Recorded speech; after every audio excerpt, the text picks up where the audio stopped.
Devil Take the Hindmost, A History of Financial Speculation by Edward Chancellor, is a comprehensive exploration of the history of financial speculation from ancient Rome to the late 20th century. The book uncovers the patterns of financial risk-taking and irrational exuberance that have repeated throughout history, leading to devastating market crashes and economic crises. Here's our pick of top 10 insights from the book. 1. The term devil take the hindmost originated from an Elizabethan proverb reflecting the disregard speculators often have for the collective risk in pursuit of personal gain. Devil take the hindmost, the mantra whispered under the breath of every wolfish speculator prowling in the financial wilderness. Its Elizabethan flair gives it a nice Shakespearean twist, as if saying, I'm not just making a risky bet, I'm doing it with the panache of a bygone era. It's the sly acknowledgement that in the frantic dance of the stock ticker, it's every investor for themselves. Your fellow trader might be your partner in profit one day, and the one you're stepping over the next. It's a grand old party, until the music screeches to a halt, and you find out who's left without a chair in this cutthroat game of financial musical chairs. 2. Financial bubbles have been a recurring phenomenon throughout history, with the first speculative bubble recorded as early as the Roman Empire. Imagine this: Roman toga parties, except instead of chugging wine, folks are guzzling speculative investments. From the frothy markets of ancient Rome to today's meme stock madness, humanity's track record showcases an uncanny knack for blowing up financial bubblegum until it pops all over our collective faces. Each bubble bursts with echoes of, "This time it's different," yet the cycle is as predictable as toga trends resurfacing in fashion. The Dutch tulip mania, the South Sea bubble, dot-com bubble, or the more recent Bitcoin craze, they all waltz to the same dizzying tune: irrational exuberance followed by a crash diet of reality. Remember, folks, what goes up must come down. Gravity applies to both apples and Apple stocks. 3. The Dutch tulip bulb bubble of 1636 to 1637 is often cited as the first documented financial bubble, where at its peak, a single tulip bulb was valued at the price of a grand Amsterdam canal house. Well, would you trade your swanky waterfront abode for a mere tulip bulb, even if it promised to make your neighbor green with envy? That's precisely what the Dutch did during the 17th century's tulip mania. At the height of tulip fever, bulbs were the Bitcoin of the age, with speculators trading ludicrous sums for something that, well, eventually wilts. The bubble burst as the market realized that not all tulips are worth their petals in gold, leaving many bulb traders holding the bag or the bulb, and a valuable lesson in the volatility of speculative markets. Next time you're eyeing a speculative investment, just remember the humble tulip. It might save you from betting the house on the floral equivalent of Beanie Babies. 4.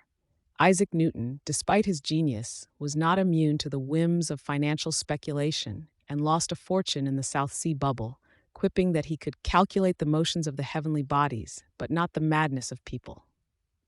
Ironically, even Sir Isaac Newton, the brain behind the laws of motion, got swept up in the irrational momentum of the financial markets. When it came to the South Sea bubble, a notorious speculative frenzy in the early 18th century, even gravity couldn't keep his investments from floating away into the abyss of economic folly. Newton's calculated genius in physics apparently didn't extend to the psychology of market bubbles.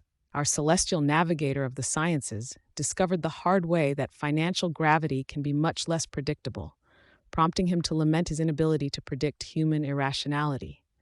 Remember, folks, intellectual brilliance doesn't grant immunity from making financially gravitational blunders. Newton's apple of wisdom didn't fall far, but his coins certainly did. 5. The Panic of 1792, spurred by the actions of William Duer and other speculators, led to the creation of the Buttonwood Agreement, which was the precursor to the New York Stock Exchange. The Panic of 1792, a vintage year for financial folly. The effervescent William Duer and his merry band of speculators shook the very foundations of Wall Street with their zealous trades. In a twist that would make Shakespeare's head spin, their exploits burst the bubble of investor euphoria, sending the nascent U.S. economy into a swoon. But like a phoenix rising from the ashes of overambitious speculation, the Buttonwood Agreement bloomed. These 24 pragmatic traders, possibly tired of the financial whiplash, gathered under a buttonwood tree and birthed what would become the titan of trade, the New York Stock Exchange. Essentially, they said, let's make a rule book so no one gets to play Jenga with the economy again. And lo, financial structure was imposed, an attempt to clip the wings of future doers before they could fly too close to the economic sun. 6. In the 1920s, the concept of buying stocks on margin dangerously allowed people to speculate far beyond their means, magnifying the crash of 1929. Oh, the roaring 20s, when flappers, jazz, and the stock ticker lived in harmony, until everyone's favorite party trick, buying on margin, turned Wall Street into a high-stakes casino. Who needed full price when you could put down a mere 10%? It was like buying a Model T with the change in your sofa cushions. Fast forward to the grand finale of 1929, where this financial innovation made wallets and dreams deflate faster than a punctured Zeppelin, leaving a legacy of cautionary tales for speculative appetites and a newfound respect for the phrase, cash only, please. 7. In the book, it is suggested that financial speculation can be driven by a form of collective psychosis, where the fear of missing out overwhelms the rational assessment of value. Ah, the frenzied financial dance that is FOMO. Picture a legion of investors, each one with a little devil on their shoulder, whispering, buy, buy, buy before your neighbor gets a yacht and you're left paddling in a pool of regrets. This collective psychosis, as recounted in Devil Take the Hindmost, makes people toss logic out the window faster than day traders dump stocks during a crash. It's like a viral dance craze, but instead of funky moves, you get funky investments. Everyone's jigging to the rhythm of the market's siren song, blinded to the reality that some stocks are as valuable as a screen door on a submarine. Remember, when the fear of missing out starts to tickle your brain, it might just be time to pause and ask, am I speculating or hallucinating? 8. The proliferation of exotic financial instruments like the South Sea Company's subscription shares can sow the seeds of confusion and larger financial crises when misunderstood by both buyers and sellers.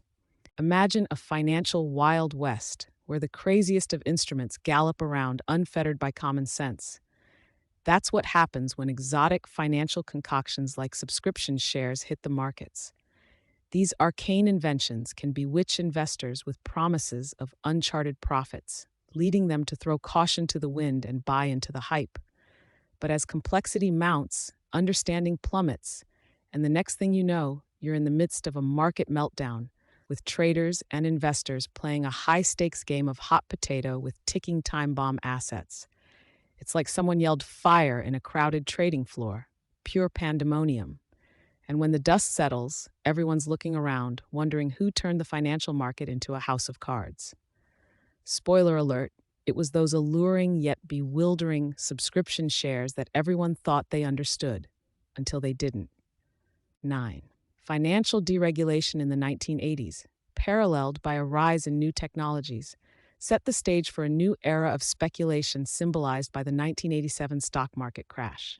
Think of the 1980s financial world like the Wild West, but with less horse riding and more Porsche driving. As governments slashed through the red tape like a kid on a sugar rush, markets were suddenly the it place for a get-rich-quick shindig. Imagine traders high-fiving over brick-sized mobile phones and yelling buy, buy, buy just before their pagers went off. It was a techno-financial fiesta. But here's the plot twist. The 1987 crash was the market's hangover after the decade's deregulation party. It was Wall Street's morning after, but instead of reaching for aspirin, they reached for their financial planners. 10. Historical patterns of speculation reveal that regulation often follows major financial disasters, with social and political forces swinging between free market principles and the need for oversight to prevent excesses. Investors, trust me, they're a bit like moths to a flame when it comes to the seductive light of financial speculation. Throughout the rollicking history detailed in Devil Take the Hindmost, we observe an evergreen cycle. Financial disasters crash the party, and in swoop policymakers wearing the capes of regulation to save the day and our pockets. The irony, we love the freedom of a financial free-for-all until it bites us in the assets. Then, It's all about slapping the invisible hand of the market with a regulatory ruler. This tango between laissez faire and let's not fare so poorly next time creates a rhythm in our financial history, a boom bust playlist with regulation tracks added after every market hit disaster. So next time the market dances off beat, just wait for the DJ, aka the government, to remix the rules. To sum it up, Devil Take the Hindmost, a history of financial speculation, provides a comprehensive overview of the repetitious cycle of speculative fervor and the subsequent crashes that have dotted financial history, highlighting how personal greed often trumps collective risk, with society's response swinging between deregulation and stringent oversight. Thanks for watching and reflecting on the cautionary tales of financial speculation's past.